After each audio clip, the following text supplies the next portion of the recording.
आज की वीडियो काफ़ी इम्पोर्टेंट रहने वाली है और आज हम डिस्कस करेंगे ईटीएफ के अंदर जो ट्रैकिंग एरर है ये कैसे चेक किया जाता है, आईएनएवी कैसे चेक किया जाता है और किसी भी ईटीएफ की लिक्विडिटी कैसे चेक की जाती है।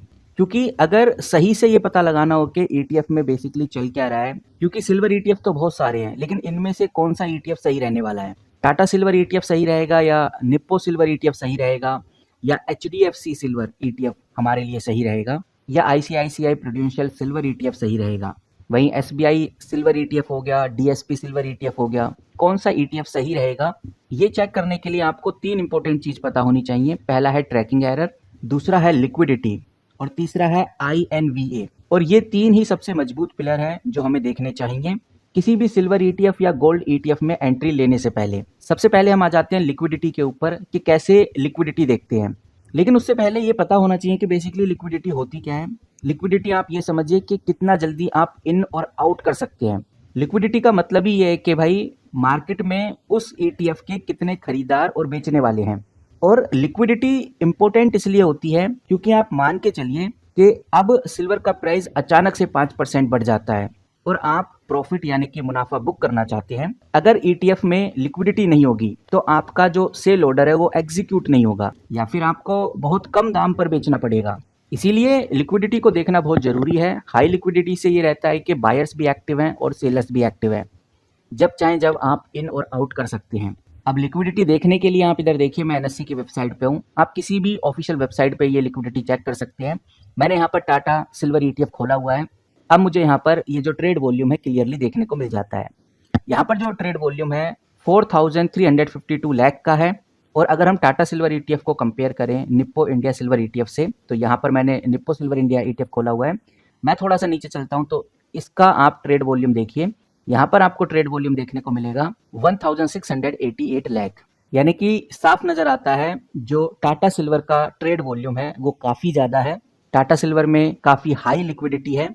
और ये आप समझिए कि जिस भी ईटीएफ के अंदर लाखों यूनिट्स ट्रेड हो रही हैं उसमें लिक्विडिटी अच्छी ही मानी जाती है। फिलहाल अभी तक निप्पो सिल्वर इंडिया ईटीएफ की लिक्विडिटी अच्छी मानी जाती थी, लेकिन अब टाटा सिल्वर हमें लिक्विडिटी के मामले में तेजी पकड़ता हुआ नजर आ रहा है। और जिन सिल्वर ईटीएफ के अंदर ये जो लिक्विडिटी या ये जो ट्रेडिंग वॉल्यूम है कम रहता है, तो वहां आपके लिए जल्दी से इन और आउट करना मुश्किल हो जाएगा। तो फिर ऐसे केस में आपको या तो थोड़ा सस्ते में बेचना होगा या थोड़ा महंगे में खरीदना होगा। तो इसीलिए गाइज ये वाला पॉइंट चेक करना बहुत इंपॉर्टेंट है कि सबसे पहले लिक्विडिटी देखिए, उसके बाद आपको चेक करना है ट्रैकिंग एरर। ट्रैकिंग एरर इसलिए इंपॉर्टेंट होता है कि सबसे पहले हमें ये पता होना चाहिए जो भी सिल्वर ईटीएफ है क्या वो रियल चांदी की तरह ही चल रहा है।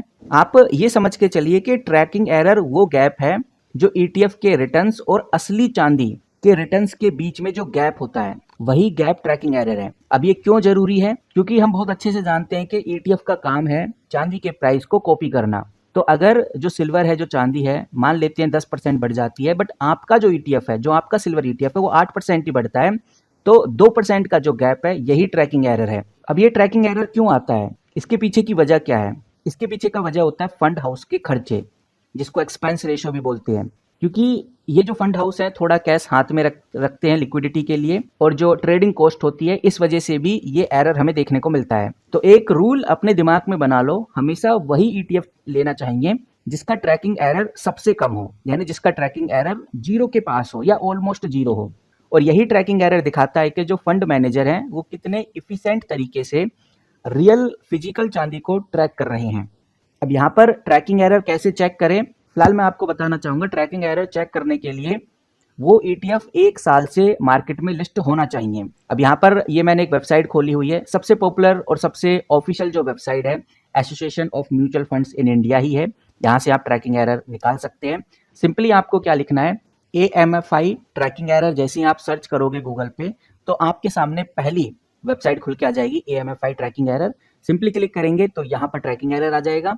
सबसे पहले आपको अपना जो ईटीएफ है उसका नाम लिखना है और फिर इधर डेट लिखनी है। मैं यहाँ पर आपको लिख देता हूँ, फॉर लेट से हम टाटा सिल्वर लिखते हैं। अब आपको टाटा सिल्वर देखने को नहीं मिलेगा, आपको टाटा म्यूचुअल फंड्स देखने को मिलेगा। इस तरह से आपको टाटा म्यूचुअल फंड्स लिखना है और यहाँ पर आपको पहले मंथ डालना है। तो मंथ आप जो लेटेस्ट मंथ चल रहा है वो डालिए, डेट आप जो लेटेस्ट चल रही है वो डालिए। मैं यहाँ पर डेट भी डाल देता हूँ। और जो ट्रैकिंग डेट है यहाँ पर आपको 2025 डालना है, 2026 नहीं डाल सकते। और 1 साल का ही रिकॉर्ड ये दिखाता है। 1 या 2 साल का आप निकाल के इधर देख सकते हैं, लेकिन लेटेस्ट ट्रैकिंग एरर आप इधर नहीं देख सकते, कम से कम 1 साल चाहिए। गो पे क्लिक करेंगे तो जैसे ही मैं गो पे क्लिक करता हूँ तो मेरे सामने टाटा के जितने भी ETF हैं या म्यूचुअल फंड्स हैं वो सब आ जाते हैं, यहाँ पर आप देख सकते हैं। और मैं सबसे नीचे चलूंगा तो यहाँ पर आप देख सकते हैं टाटा सिल्वर ETF मुझे इधर देखने को मिल रहा है। ये रहा डोमेस्टिक प्राइस ऑफ सिल्वर, यहाँ पर हमें क्लियरली देखने को मिल रहा है 0.71 इसका ट्रैकिंग एरर है। 0.71 ट्रैकिंग एरर ये रेगुलर का है और ये डायरेक्ट का है, और हमें चेकआउट करना चाहिए हमेशा ये वाला ट्रैकिंग एरर, डायरेक्ट वाला ट्रैकिंग एरर चेकआउट करना है अगर आप ETF में हैं। और अगर आपका डीमैट अकाउंट है तो आप डायरेक्ट वाला चेक करिए। रेगुलर वो लोग चेक करते हैं जो बिना डीमैट अकाउंट के ETF में एंट्री लेते हैं। तो कहने का मतलब ये है कि अभी ये जो डायरेक्ट वाला ट्रैकिंग एरर आपको इधर दिखाई नहीं देगा, इसके पीछे का रीजन ये है कि अभी टाटा सिल्वर ETF को आए ज़्यादा टाइम हुआ नहीं है, तो इसीलिए ट्रैकिंग एरर इधर नहीं दिखा रहा। और आपको मैंने बता दिया कि कैसे आप ट्रैकिंग एरर चेकआउट कर सकते हैं, और आपको ये ध्यान रखना है कि आपको डायरेक्ट वाला ट्रैकिंग एरर ही चेकआउट करना है। और ऐसे ही आप निप्पो, HDFC या किसी और ETF का भी ट्रैकिंग एरर निकाल सकते हैं। बाकी गाइज सेबी के नए रूल के हिसाब से जो AMC वेबसाइट्स है, जैसे एसोसिएशन ऑफ म्यूचुअल फंड्स जो वेबसाइट है, इसको क्लियर इशारा किया गया है कि 1 साल का एनुअलाइज ट्रैकिंग एरर रिपोर्ट करना ही पड़ेगा। ये गाइडलाइन के अंदर आ गया है सेबी के। इसका मतलब साफ है कि अब ये डाटा ETF का जो डेटा है सबके लिए पब्लिकली हो जाएगा। और हमेशा ये बात ध्यान रखिए कि एरर जितना जीरो के पास होगा उतना ही ETF में ग्रोथ मिलने की अच्छी संभावनाएं हैं। तीसरा इंपॉर्टेंट पॉइंट है जो हमें चेक करना है किसी भी सिल्वर ETF में एंट्री लेने से पहले, वो है INAV।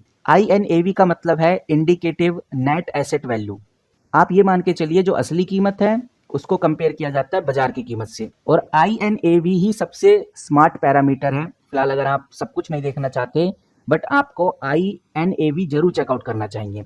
और ये चेकआउट करने का सबसे आसान तरीका है, आप NSE की वेबसाइट पे जाइए। मैं आपको दिखा देता हूँ। पहले NSE की वेबसाइट पे जाकर इस तरह से आप लिखेंगे तो NSE की वेबसाइट खुल जाएगी, और यहाँ पर जिसका भी आप INAV चेक करना चाहते हैं उस ETF का नाम लिखिए। जैसे मैं यहाँ पर टाटा सिल्वर लिखता हूँ तो यहाँ पर आप देख सकते हैं Tata silver exchange trade fund मैंने इधर लिख दिया है। अब मैं थोड़ा नीचे चलूंगा तो जैसे मैंने अभी आपको यहाँ पर ट्रेड वॉल्यूम दिखाया था वैसे ही आपको नीचे INAV भी देखने को मिल जाएगा। टाटा सिल्वर का INAV 23.06 है, यानी कि 23 रुपए के आसपास है।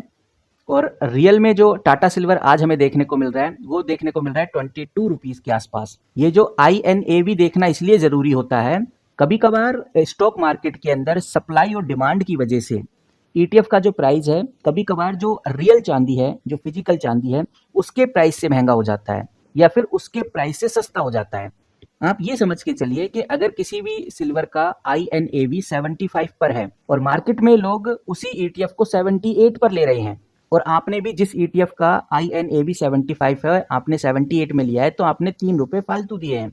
लेकिन अगर INAV कम है तो आप उसको डिस्काउंट में ले रहे हैं। अब यहाँ पर टाटा सिल्वर के केस में बिल्कुल सेम वही सिनेरियो है। टाटा सिल्वर अभी हमें देखने को मिल रहा है 22 रुपए 83 पैसे पे, और इसका INAV है 23 रुपए 6 पैसे, यानी कि आपको टाटा सिल्वर अपने INAV से बहुत सस्ते पे मिल रहा है। सेम सिनेरियो हम निप्पो सिल्वर का भी देख लेते हैं। यहाँ पर आप देख सकते हैं मैंने इधर निप्पो इंडिया सिल्वर ETF खोला हुआ है।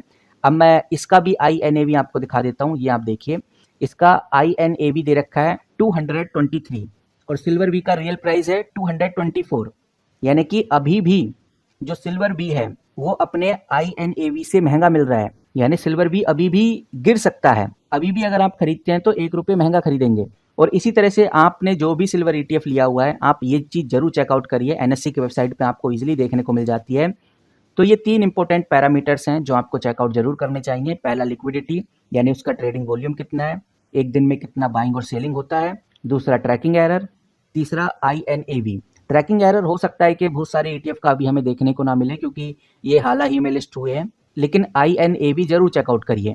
फिलहाल जैसे ही कोई बड़ी न्यूज़, बड़ी खबर आती है सिल्वर ETF को लेकर, गोल्ड ETF को लेकर, वो मैं आपके साथ शेयर करता रहूँगा।